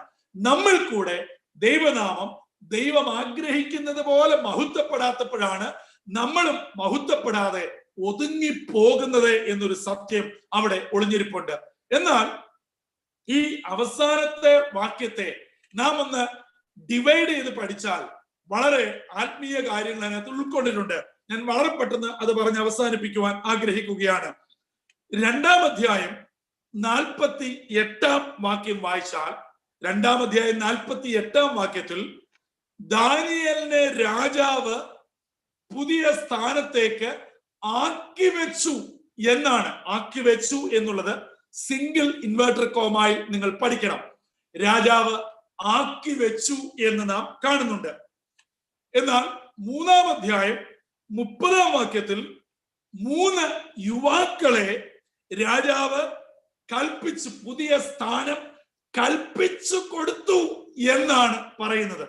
അപ്പോൾ 2-ാം അധ്യായത്തിൽ ദൈവദാസനായ ദാനിയേൽ വിശ്വാസത്തിന്റെ ശോധനയിൽ പിടിച്ചു നിന്നപ്പോൾ, അവിടെയും ജീവൻ മരണ പോരാട്ടത്തിൽ പിടിച്ചു നിന്നപ്പോൾ പുതിയ സ്ഥാനം രാജാവ് ആക്കി വെച്ചു. 3-ാം അധ്യായത്തിൽ യുവാക്കന്മാർക്ക് ജീവൻ മരണ പോരാട്ടത്തിൽ കൂടെ പുതിയ സ്ഥാനം കൽപ്പിച്ചു കൊടുത്തു എന്ന് പറഞ്ഞാൽ അതിനെ ഇച്ചിലൂടെ നമ്മൾ 1, 2, 3 അധ്യായം ഡിഫൈൻ ചെയ്ത് പഠിച്ചാൽ ഇങ്ങനെ കാണാൻ സാധിക്കും. 1-ാം അധ്യായത്തിൽ സാധാരണ നിലയിൽ തിരഞ്ഞെടുത്തപ്പോൾ യഹൂദ പ്രവാസികളിൽ നിന്നും 1-ാം അധ്യായത്തിന്റെ 3, 4, 5 വാക്യങ്ങൾ പറയുന്നത് പോലെ ഇവരെ സ്വർഗത്തിലെ ദൈവത്തിന്റെ നിർണയപ്രകാരം 4 പേരെയും തിരഞ്ഞെടുത്താണ് 3 വർഷത്തെ പരിശീലനത്തിനായിട്ട് വിടുന്നത്. അപ്പോൾ 1-ാം അധ്യായത്തിൽ ദൈവ നിയോഗപ്രകാരമുള്ള ഷണ്ഡാധിപന്റെ തിരഞ്ഞെടുപ്പ് ഇവർ 4 പേരിൽ നടന്നു. തുടർന്ന് നാം 2-ാം അധ്യായത്തിലോട്ട് വരുമ്പോൾ ദാനിയേലിനെ ദൈവം പ്രത്യേക എടുത്തുപയോഗിച്ച് രാജാവിനാൽ പുതിയ തസ്തികയിൽ ആക്കി വെക്കുന്നു. അത് ദൈവത്തിന്റെ മറ്റൊരു പദ്ധതി. 2-ാം അധ്യായം 49-ാം വാക്യം വരുമ്പോൾ ഈ 3 യുവാക്കളെ ദാനിയേലിന്റെ അപേക്ഷ പ്രകാരം ഉദ്യോഗ കയറ്റം നൽകുന്നു. ഞാൻ പറയുന്ന വളരെ ശ്രദ്ധിച്ചു കേൾക്കണം. 2-ാം അധ്യായത്തിൽ ദാനിയേലിനെ ദൈവിക നിയോഗപ്രകാരം രാജാവ് ഏകദേശം 47-48 വാക്യങ്ങളിൽ ആക്കി വെക്കുകയാണ്. എന്നാൽ 49-ാം വാക്യം വായിക്കുമ്പോൾ ദാനിയേലിന്റെ ശുപാർശ പ്രകാരം ഇവർക്ക് ഉദ്യോഗ കയറ്റം നൽകുകയാണ്.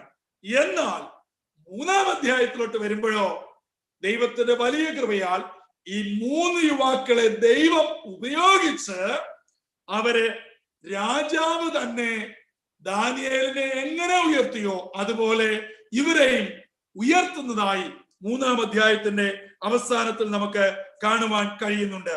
അതായത് 1-ാം അധ്യായത്തിൽ ഇവരുടെ തിരഞ്ഞെടുപ്പ് സ്വർഗം മാനിക്കുകയും ദൈവത്തിന് വേണ്ടി നിലകൊണ്ട ഈ 4 പേരെയും ദൈവം തന്നെ ഉയർത്തി ഇവരുടെ അടിമത്ത രാജ്യത്ത് ഏറ്റവും ഉന്നതമായ സ്ഥാനങ്ങളിൽ എത്തിക്കുവാൻ ദൈവം വിശ്വസ്തനാണെന്ന് തെളിയിക്കുകയായിരുന്നു ഇതിൽ കൂടെ ഉണ്ടായത്.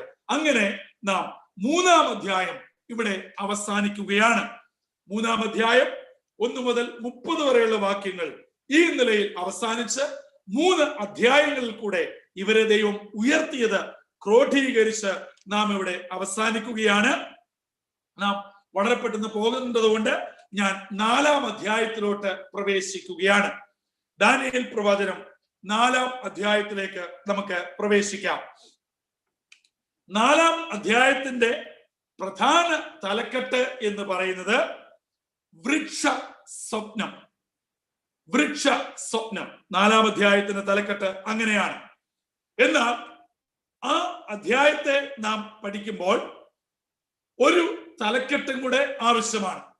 4-ാം അധ്യായത്തിന്റെ മൊത്തം തലക്കെട്ടാണ് ഞാൻ പറഞ്ഞത്. എന്നാൽ ഒരു തലക്കെട്ടും കൂടെ കൊടുക്കുവാൻ ഞാൻ ആഗ്രഹിക്കുന്നു. നെബൂഖദ്നേസറിന്റെ 2-ാം സ്വപ്നവും നിവൃത്തിയും. നെബൂഖദ്നേസറിന്റെ 2-ാം സ്വപ്നവും നിവൃത്തിയും 4-ാം അധ്യായം 1 മുതൽ 37 വരെയുള്ള വാക്യങ്ങൾ. 4-ാം അധ്യായം 1 മുതൽ 37 വരെയുള്ള വാക്യങ്ങൾ. ഈ അധ്യായത്തെ കുറിച്ച് 1-2 വാക്കുകളിൽ ഒരു ഇൻട്രൊഡക്ഷൻ തന്നിട്ട് നമ്മൾ ഈ അധ്യായത്തെ, അതായത് 37 വാക്യങ്ങളെ ഡിവൈഡ് ചെയ്ത് പഠിക്കുവാനാണ് ആഗ്രഹിക്കുന്നത്. ചില കാര്യങ്ങൾ ആമുഖമായി പറഞ്ഞുകൊള്ളട്ടെ. ഈ അധ്യായം ദൈവത്തിന്റെ സർവാധിപത്യത്തെ വ്യക്തമാക്കുന്ന ഒരു അധ്യായമാണ്. വേദപുസ്തകം മുഴുവനും, ദാനിയേൽ പ്രവചനം പ്രത്യേകാലും, അതിലുപരിയായി ഈ അധ്യായവും എടുത്തു പറയുന്നത് ദൈവത്തിന്റെ സർവാധിപത്യത്തെയാണ്. അതായത് നെബൂഖദ്നേസറിന്റെ വീഴ്ചയും സർവ കൃപാലുവായ ദൈവത്തിന്റെ മഹത്വവും ഈ അധ്യായത്തിൽ കൂടെ ദൈവം വെളിപ്പെടുത്തുകയാണ്. എന്ന് പറഞ്ഞാൽ ഭൂമിയിലെ എത്ര ചെറിയതും എത്ര വലിയതുമായ സകല കാര്യങ്ങളിലും ദൈവത്തിന്റെ നിയന്ത്രണമാണ് നടക്കുന്നത് എന്ന് എടുത്തു കാണിക്കുന്ന ഒരു അധ്യായമാണ് ദാനിയേൽ പ്രവചനം 4-ാം അധ്യായം. ഏത് ചെറിയ കാര്യത്തിലും ഏത് വലിയ കാര്യത്തിലും ദൈവത്തിന്റെ നിയന്ത്രണമുണ്ട്. അത് ഒരു ചെടിയുടെ കാര്യത്തിൽ പോലും, ഒരു ഇലയുടെ കാര്യത്തിൽ പോലും ദൈവത്തിന് നിയന്ത്രണമുണ്ട് എന്ന് ഈ അധ്യായം നമ്മളെ കാണിക്കുകയാണ്. അപ്പോൾ ഇത് ഞാൻ പഠിച്ചപ്പോൾ ചിന്തിക്കുകയുണ്ടായി, അങ്ങനെയെങ്കിൽ ഒരു വൃക്ഷത്തിന്റെയും ഒരു ഇലയുടെയും കാര്യത്തിൽ വരെ ദൈവത്തിന്റെ പരിപാടി ഉണ്ടെങ്കിൽ ഏകദേശം 200-ലധികം രാജ്യങ്ങൾ ഈ സമയങ്ങളിൽ കഴിഞ്ഞ് 8 അല്ലെങ്കിൽ 10 മാസത്തിലധികമായി COVID-19 എന്ന കൊറോണ വൈറസിനാൽ വ്യാകുലപ്പെടുന്നത് ദൈവത്തിന് കൺസേൺ ഇല്ലേ? തീർച്ചയായിട്ടും ഉണ്ട്. എല്ലാത്തിന്റെയും പിന്നിൽ ദൈവത്തിനൊരു പദ്ധതിയുണ്ട്. കഴിഞ്ഞ ചിന്ത നാം പങ്കിട്ടതുപോലെ ആ സമയത്ത് ദൈവം അത് ചെയ്തെടുക്കും എന്നുള്ളത് വിശ്വാസ സമൂഹം പ്രാർത്ഥനാപൂർവം കാത്തിരിക്കണം എന്നും കൂടെ ഞാൻ ഈ തരത്തിൽ ഓർപ്പിക്കുകയാണ്. നാം ദാനിയേൽ 2-ാം അധ്യായത്തിൽ രാജാവിന്റെ ആദ്യത്തെ സ്വപ്നം കാണുകയുണ്ടായി. ആ സ്വപ്നം എന്താണ്? ആ സ്വപ്നം ലോക സാമ്രാജ്യങ്ങൾക്ക് ഭാവിയിൽ വരാൻ പോകുന്ന സംഭവത്തെ കുറിച്ചാണ് രാജാവ് കാണുവാനിടയായത്.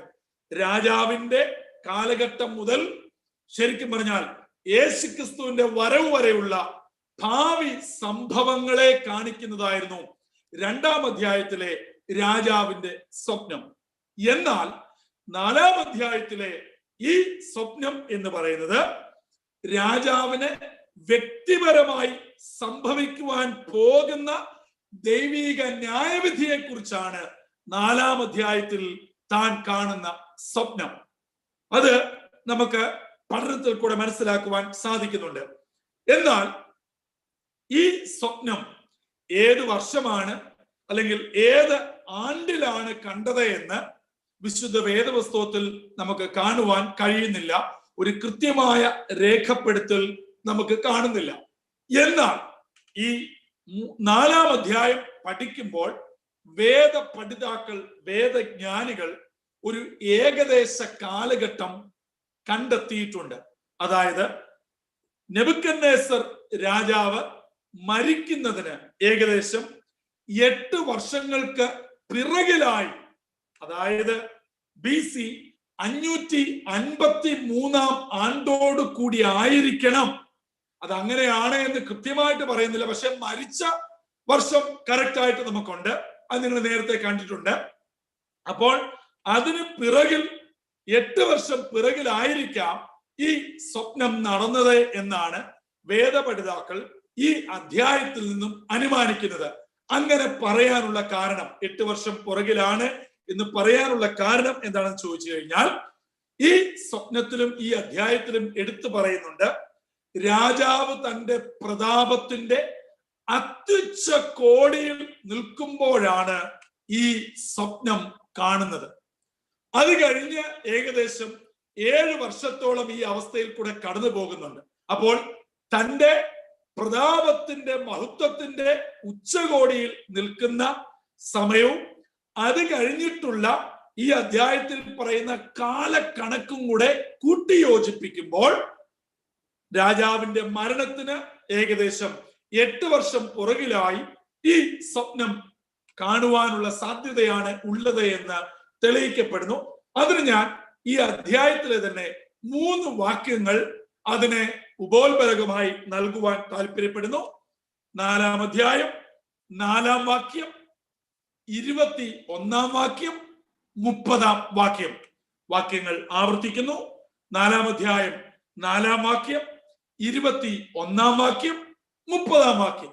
ഈ വാക്യങ്ങൾ വായിക്കുമ്പോൾ ഈ ചിന്ത വ്യക്തമാക്കുന്ന ഭാഗങ്ങളാണ് നമുക്ക് നൽകപ്പെടുന്നത്.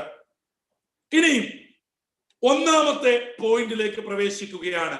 4-ാം അധ്യായം 1-ാമത്തെ പോയിന്റ്. ഇന്നത്തെ സമയപരിധിക്കുള്ളിൽ ആ ഒരു പോയിന്റിലൂടെ പങ്കിട്ട് അവസാനിപ്പിക്കാം എന്ന് കർത്താവിൽ ആഗ്രഹിക്കുകയാണ്.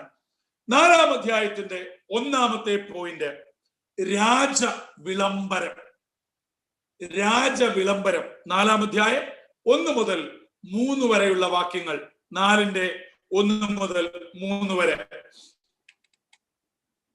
ഈ അധ്യായം ബാബിലോൺ സംസ്ഥാനത്തിന്റെ ഒരു പ്രമാണ രേഖയാണ് ഈ അധ്യായം എന്ന് പറയുന്നത്. കാരണം ബാബിലോൺ രാജ്യത്തിന്റെ ചരിത്രത്തെ പിടിച്ചുകുലക്കിയ ഒരു രാജാവ് ഒരിക്കലും നേരിടാൻ പാടില്ലാത്തതോ നേരിട്ടിട്ടില്ലാത്തതോ ആയ സംഭവങ്ങൾക്ക് സാക്ഷ്യം വഹിച്ച ഒരു അധ്യായമാണ്. മാത്രമല്ല അഖില ലോകത്തോടും ലോകമെമ്പാടുമുള്ള ജനത്തോടുള്ള രാജാവിന്റെ വിളംബരമാണ് ഇതിനകത്ത് കൂടെ കാണുന്നത്. ഈ രാജവിളംബരത്തിൽ പ്രധാനമായും അടങ്ങിയിരിക്കുന്നത് രാജാവിനുണ്ടായ ഒരു സ്വപ്നവും അതിന്റെ അർത്ഥവും അത് തന്റെ അനുഭവത്തിൽ നിറവേറിയതുമായ അടിസ്ഥാനത്തിലാണ് ഈ അധ്യായം രചിക്കപ്പെട്ടിരിക്കുന്നത്. അപ്പോൾ അത് ലോകത്തോട് ഒരു വിളംബരമായി പ്രഖ്യാപിക്കുകയാണ് ഈ അധ്യായത്തിലുള്ളത്. അതുകൊണ്ടാണ് അതിന്റെ 1 മുതലുള്ള വാക്യങ്ങളിൽ വ്യക്തമായി നമുക്കത് കാണുവാൻ കഴിയുന്നത്. 1-ാം വാക്യത്തിൽ കാണുന്നുണ്ട്, സർവഭൂമിയിലുള്ളവർക്ക് വേണ്ടി എഴുതുകയാണ്. അതാണ് വിളംബരം എന്നതുകൊണ്ട് ഉദ്ദേശിക്കുന്നത്. അതിനകത്തിലെ എഴുത്തിന്റെ പ്രത്യേകത പറയുകയാണ്, ശുഭം വർദ്ധിച്ചു വരട്ടെ. ശരിക്കും പറഞ്ഞാൽ ഒരു ജാതീയ രാജാവിന്റെ ശൈലി മാറിയിട്ട് ഒരു വിശ്വാസിയുടെ ശൈലിയിലേക്ക് രാജാവ് ഉയർന്നതായി നമുക്ക് കാണുവാൻ കഴിയുന്നുണ്ട്. കാരണം ശുഭം എന്ന വാക്ക് വേദപുസ്തകത്തിലെ ഒരു പോസിറ്റീവ് എനർജി പമ്പ് ചെയ്യുന്ന ഒരു ആത്മീയ പദം കൂടെയാണ്. ശുഭം 6-ാം അധ്യായം 28-ാം വാക്യം, ദാനിയേൽ 6-ന്റെ 28-ൽ ഈ വാക്യം ദാനിയേലിനെ കുറിച്ച് പറയുന്നുണ്ട്. പിന്നീട് വേദപുസ്തകത്തിൽ ഉടനീളം ഈ ശുഭകരമായ പര്യവസാനത്തെ സൂചിപ്പിക്കുന്നുണ്ട്. അതായത് ഒറ്റവാക്കി പറഞ്ഞാൽ രാജാവിന്റെ ആറ്റിറ്റ്യൂഡ്, ചിന്താഗതികൾ 3-ാം അധ്യായത്തിൽ കൂടെ മാറി ഒരു വിശ്വാസിയുടെ നിലയിലേക്ക് വന്നതായി നമുക്ക് കാണുവാനായിട്ട് കഴിയുന്നുണ്ട്. അതിന്റെ കാരണമാണ് തുടർന്നുള്ള വാക്യങ്ങളിൽ കൂടെ നമുക്ക് പഠിക്കുവാനായിട്ട് കഴിയുന്നത്. 2-ാം വാക്യത്തിലോട്ട് നാം വരുമ്പോൾ രാജാവ് അത്യുന്നതനായ ദൈവത്തെ വാഴ്ത്തുന്നതായിട്ട് കാണുന്നുണ്ട്. അത്യുന്നതനായ ദൈവം, ആ വാക്ക് വളരെ പ്രധാനമാണ്. നാം 3-ാം അധ്യായത്തിലും 2-ാം അധ്യായത്തിലും ഒക്കെ ഈ പദപ്രയോഗം കാണുകയുണ്ടായി. അതായത് അത്യുന്നതനായ ദൈവം, ആ ദൈവത്തിന്റെ വലിപ്പത്തെ വളരെ വ്യക്തമായി രാജാവ് എടുത്തു പറയുകയാണ്. എന്താ പറയുന്നത്? എങ്കൽ പ്രവർത്തിച്ച അടയാളങ്ങളും അത്ഭുതങ്ങളും. അത്യുന്നതനായ ദൈവം എങ്കൽ, രാജാവിങ്കൽ പ്രവർത്തിച്ച അത്ഭുതങ്ങളും അടയാളങ്ങളും. അതായത് രാജാവ് തന്നെ പറയാണ്, എന്നിൽ ദൈവം, അത്യുന്നതനായ ദൈവം ചില അത്ഭുതങ്ങളും അടയാളങ്ങളും പ്രവർത്തിച്ചു. അത് പ്രസിദ്ധമാക്കുന്നത് നന്നെന്ന് എനിക്ക് തോന്നുന്നു. രാജാവ് സകല ലോകത്തോടും വിളംബരം ചെയ്യുകയാണ്. എന്താണ് വിളംബരം ചെയ്യുന്നത്? അത്യുന്നതനായ ദൈവം എന്റെ ജീവിതത്തിൽ ചില അത്ഭുതങ്ങളും അടയാളങ്ങളും ചെയ്തത് മറ്റുള്ളവരെ അറിയിക്കുന്നത് നന്നെന്ന് എനിക്ക് തോന്നിയിരിക്കുന്നു. അതായത് ഒരു ജാതീയ രാജാവ് അനുഭവിച്ച ദൈവത്തിന്റെ ശക്തിയും ദൈവിക വെളിപ്പാടും താൻ സാക്ഷിക്കുന്ന അനുഭവത്തിലേക്ക് രാജാവ് മാറുകയാണ്. അത് ശരിക്കും പറഞ്ഞാൽ 1 യോഹന്നാൻ 1-ാം അധ്യായം 1-2 വാക്യങ്ങളുമായി കൂട്ടി വായിക്കണം. അതായത് ദാനിയേൽ 4:2 1 യോഹന്നാൻ 1:1-2 വാക്യങ്ങളിൽ സ്നേഹത്തിന്റെ അപ്പോസ്തലനായ യോഹന്നാൻ അപ്പോസ്തലൻ പറയുകയാണ്, ഞങ്ങൾ കണ്ടതും കേട്ടതും അനുഭവിച്ചതും തൊട്ടറിഞ്ഞതും നിങ്ങളോട് സാക്ഷിക്കുകയാണ്. ഇത് തന്നെയല്ലേ ഇവിടെ രാജാവും പറയുന്നത്? അപ്പോൾ ഇവിടെ ഓർക്കേണ്ടത്, ഞാനും നിങ്ങളും ദൈവത്തിന് അനുഭവിക്കുന്ന നന്മകളും അനുഗ്രഹങ്ങളും മറ്റുള്ളവരോട് സാക്ഷിക്കണം. ഇതൊരു ജാതീയ രാജാവ് നമ്മളോടും സർവ്വലോകത്തോടും വിളംബരം ചെയ്യുകയാണ്.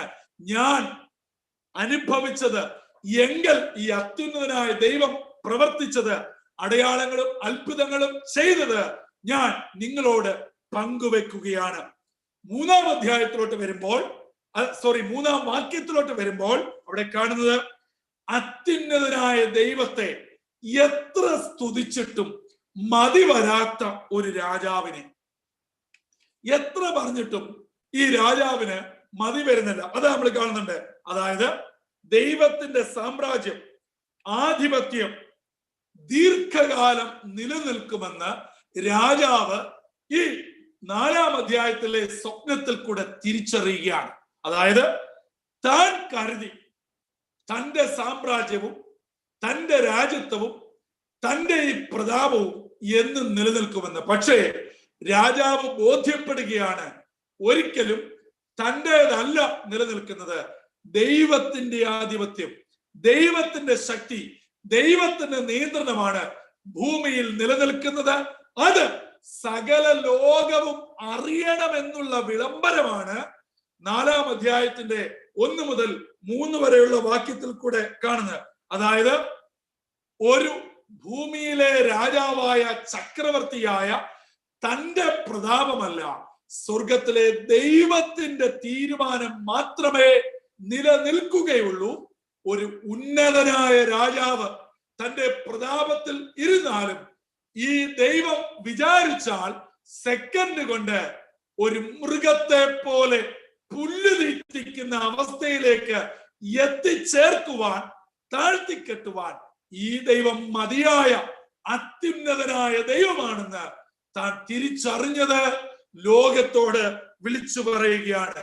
ഒരു വിധത്തിൽ പറഞ്ഞാൽ തന്റെ ശക്തി ഒന്നുമല്ല, ദൈവത്തിന്റെ ശക്തി വലുതാണെന്ന് താൻ തിരിച്ചറിഞ്ഞപ്പോൾ 1-ാം വാക്യത്തിൽ ഞാൻ ഓർപ്പിച്ചതുപോലെ രാജാവിന്റെ ശൈലി അങ്ങ് മാറി. ഞാനിപ്പോൾ 1-ാം വാക്യത്തിൽ പറഞ്ഞ് നിങ്ങൾക്ക് മനസ്സിലായെന്ന് വിശ്വസിക്കുന്നു. രാജാവിന്റെ ശൈലി മാറി, ശുഭം വരട്ടെ. മറ്റേ 2-3 അധ്യായങ്ങൾ എന്താണ് പറഞ്ഞുകൊണ്ടിരുന്നത്? എന്റെ കയ്യിൽ നിന്ന് വിടിവിപ്പാൻ കഴിവുള്ള ദേവൻ ആര്? ഈ ചോദ്യം ചോദിച്ച രാജാവ് 4-ാം അധ്യായത്തിലോട്ട് വന്നപ്പോൾ സർവശക്തിയുള്ള ഒരു ദൈവം ജീവിക്കുന്നു, എല്ലാത്തെയും നിയന്ത്രിക്കുന്ന ഒരു ദൈവം ജീവിക്കുന്നു. നിമിഷങ്ങൾ കൊണ്ട് ഉന്നതനായ രാജാവിനെ പുല്ലുതീറ്റിക്കുന്ന നിലയിലേക്ക് താഴ്ത്തിക്കെട്ടുന്ന ഒരു ദൈവം ജീവിക്കുന്നുവെന്ന് ബോധ്യമായപ്പോൾ, തിരിച്ചറിഞ്ഞപ്പോൾ തന്റെ ശൈലി മാറി ദൈവത്തെ വാഴ്ത്തുകയും ജനത്തോട് സമാധാനപരമായി ഇടപെടുകയും ചെയ്യുന്നു. നമ്മൾ അതുവരെയുള്ള രാജാവിന്റെ കൽപ്പനകൾ ഒന്ന് ഓടിച്ചു നോക്കിക്കാട്ടെ. രാജാവിന്റെ ശൈലി മാറി എന്ന് വെറുതെ അല്ല പറയുന്നത്.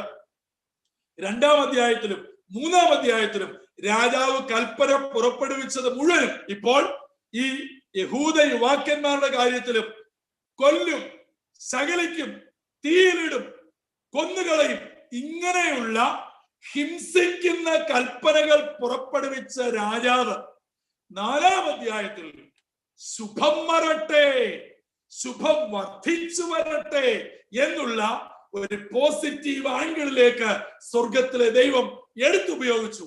അതിന്റെ കാരണം ഇത്ര മാത്രമേ ഉള്ളൂ: എന്റെ ശക്തി ദൈവത്തിന്റെ മുമ്പിൽ ഒന്നുമല്ല. ദൈവമാണ് ഈ ഭൂമിയെ മുഴുവനും നിയന്ത്രിക്കുന്നവനെന്ന് സ്വയം തിരിച്ചറിഞ്ഞപ്പോൾ പറയാണ്, എങ്കിൽ പ്രവർത്തിച്ചത്, ഞാൻ അനുഭവിച്ച അത്ഭുതങ്ങളും അടയാളങ്ങളും നിങ്ങൾ എല്ലാവരും അറിയുന്നത് നന്നെന്ന് എനിക്ക് തോന്നി. അതായത് ഇതുവരെ ഞാൻ കരുതി എന്റെ ചിന്ത, എന്റെ ദൈവം, എന്റെ പ്രതാപം, എന്റെ ശക്തിയാണ് ഈ ലോകത്തിൽ ഉയർന്നത്. അല്ല, ലോകമേ, സകല മനുഷ്യരുമേ കേൾക്കുക, അറിയുക, ഞാൻ അനുഭവിച്ച് നിങ്ങളോട് പങ്കുവെക്കുന്നു. നമ്മുടെ ചിന്തകളും നമ്മുടെ ശക്തിയും നമ്മുടെ പ്രതാപവും ഒന്നുമല്ല, അതിനേക്കാൾ ഉപരിയായി ജീവിക്കുന്ന ഒരു ദൈവമുണ്ട്, അത്യുന്നതനായ ഒരു ദൈവമുണ്ട് എന്ന് നിങ്ങൾ തിരിച്ചറിയണം എന്ന് രാജാവ് വിളംബരം പ്രഖ്യാപിച്ചുകൊണ്ട് 4-ാം അധ്യായത്തിന്റെ തുടക്കം ഇവിടെ നടക്കുകയാണ്. ദൈവഹിതമെങ്കിൽ അടുത്ത ആഴ്ച ബാക്കി ഭാഗത്തേക്ക് നമുക്ക് പ്രവേശിക്കാം. 4-ാം അധ്യായത്തിന്റെ 1-ാമത്തെ പോയിന്റ് ആണ് നമ്മൾ ഇന്ന് കണ്ടു നിർത്തിയത്. രാജവിളംബരം 4-ാം അധ്യായം 1 മുതൽ 3 വരെയുള്ള വാക്യങ്ങൾ. തുടർന്ന് പഠനത്തിന് ദൈവം നമ്മളെ സഹായിക്കട്ടെ. Over to Roy Chayan. ദൈവത്തിൻ്റെ അതിപരിശുദ്ധ നാമം വാഴ്ത്തപ്പെടട്ടെ. അനുഗ്രഹിക്കപ്പെട്ട ക്ലാസ് നടന്നല്ലോ. ഇപ്പോഴേ നമുക്ക് പ്രാർത്ഥിച്ചതിന് ശേഷം ക്വസ്റ്റ്യൻസിലേക്ക് പ്രവേശിക്കാം. അഖിൽ ഉണ്ടല്ലോ. സുജയ്ക്ക് പ്രാർത്ഥിക്കാമോ? സുജ അൺമ്യൂട്ട് ചെയ്തിട്ട് ക്ലോസിംഗ് പ്രെയർ ചെയ്യണമെന്ന് താല്പര്യപ്പെടുന്നു. അഖിലോ സുജയോ ചെയ്താട്ടെ.